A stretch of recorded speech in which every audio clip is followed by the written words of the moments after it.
A few things about coffee in general.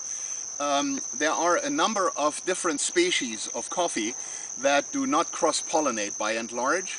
The most precious one is called Coffea arabica and comes from Ethiopia in Africa. There are other species, including Robusta and Excelsior and Liberica, that come from West Africa that are inferior in quality. In fact, Robusta produces more caffeine and more cherry, but it doesn't taste very good. And 25% or so of all the world's coffee consumed is Robusta.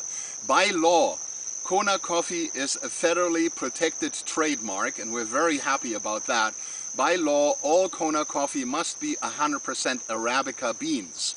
Now, in the jungles of Ethiopia, the government of Ethiopia has cataloged over several thousand, I hear it's 5,000 varieties of coffee, all of course of the species of Arabica beans. Some people tell me there are probably several thousand more varieties hidden. So when you hear coffee, think orchids, where you also have thousands and thousands of different varieties. Now here in Kona, what we grow, 90% or more in that neighborhood, is of the variety Kona typica. This is just what we call our coffee after it's been here for well over 100 years, 100 and whatever. And if you have coffee established in Guatemala, it would be Guatemala typica. In Jamaica, such as Jamaica Blue Mountain, that would be Jamaica typica, and so on.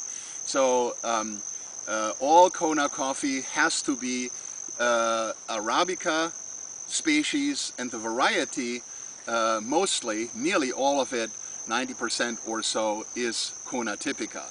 There are other varieties such as Red Coutura, which is inferior. It's harder to pick. You can grow it in rows and even pick it and prune it with machines, and the quality is just not the same as Kona typica. So the best Kona coffee is called Kona typica variety, and nearly all of it is Kona typica. We have to say that. Now coffee itself has a number of economic parameters. Coffee is the second most valuable commodity traded in the world after oil. So the overall value of coffee that's sold and resold and all of that is higher than the overall value of pork bellies and orange juice and commodities like that. Coffee has been known for, I suppose, close to 1,500, 2,000 years. You hear different stories. And by the year 1700, it was well known in Europe. There were coffee houses in Amsterdam and Hamburg and Paris and London and so on.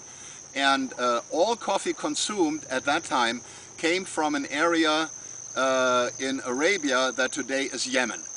They came from Yemen, and I suspect that that's where the name Coffea arabica came from, because it's really from Ethiopia.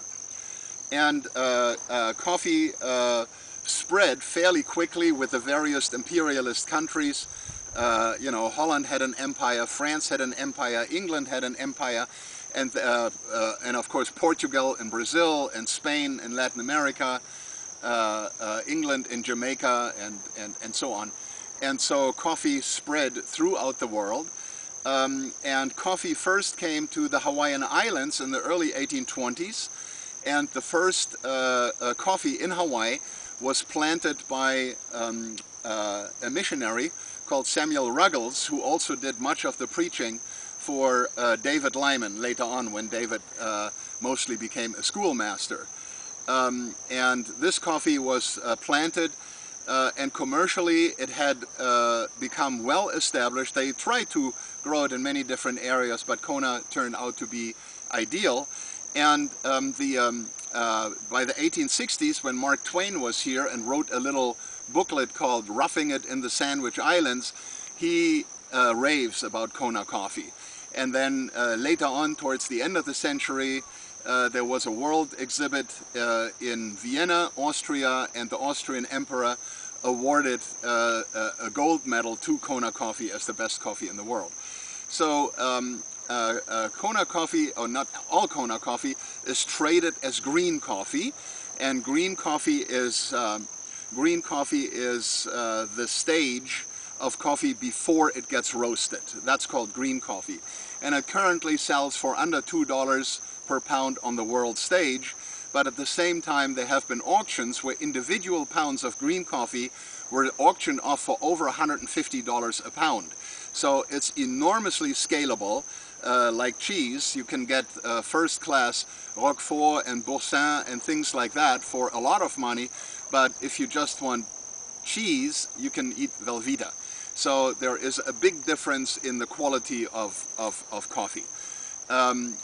Also a fairly depressing number, 60% of all coffee consumed in the world is instant coffee, and the best coffees are represented in an association or in different associations and are known as specialty coffees. The Specialty Coffee Association in America has a meeting every year, and they have cupping contests and so on. So as far as coffee is concerned, there are also a number of other factors. Coffee belongs to the family of the gardenia and has beautifully fragrant white little flowers. I don't see any at this time. And the bloom cycle is only 2 or 3 days. So 10 days after heavy rain they bloom. And if everything is white, we call it Kona Snow. They're beautifully fragrant, so that's the blossom. And coffee also only blooms and bears fruit on on horizontal branches, never on verticals, and only on second, third, and fourth year wood. So in the first year, if you see that this is a branch here, in the first year, no blooms, no flowers. Like here, if you can look over here, no blooms, no flowers in the first year. And then second year and third year and fourth year, you have good crops, and then the particular branch needs to be pruned. There are half a dozen different ways to prune coffee. All coffee has to be pruned, otherwise they get huge and less productive and all of that. And I have chosen, here on Lyman Farms, I have chosen a method of pruning that's named after the developer, Eddie Fukunaga, who was a coffee genius, who was the extension officer of the university in the 50s and 60s. And so his pruning method is referred to as Beaumont-Fukunaga method. You literally stump a whole tree after, in my case, after 4 years. In the lower elevations, you know, remember, we're 2,000 feet high, and I grow coffee year-round. In the lower elevations, they would do that after 3 years. I do it after 4 years. So we don't leave any branches on, just the stump. And in the first year, we select the verticals. And in the second year, we have a good crop. In the third year, we have a good crop. And in the fourth year, we have a good crop. And then we stump it again. Stop for a second. I need to think.